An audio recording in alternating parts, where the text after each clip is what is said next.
காலபைரவரை வழிபடும்போது ராசிக்கேற்ப எந்த பகுதியை பார்த்து வணங்க வேண்டும்?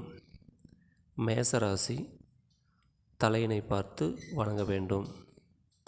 ரிஷபராசி கழுத்து பகுதியை பார்த்து வணங்க வேண்டும். மிதுன ராசி தோல், புஜம் ஆகியவற்றை பார்த்து வணங்க வேண்டும். கடகராசி மார்பு பகுதியை பார்த்து வணங்க வேண்டும்.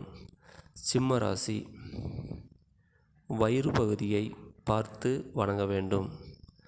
கன்னிராசி குறியை பார்த்து வணங்க வேண்டும். துலாம் ராசி தொடையை பார்த்து வணங்க வேண்டும். விருச்சிக ராசி மச்சினை பார்த்து வணங்க வேண்டும். தனுசு ராசி முட்டிகளை பார்த்து வணங்க வேண்டும். மகர ராசி முட்டியின் கீழ்ப்பகுதியை பார்த்து வணங்க வேண்டும்.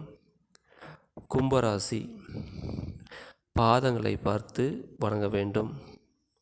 மீனராசி முழங்கால்களை பார்த்து வணங்க வேண்டும்.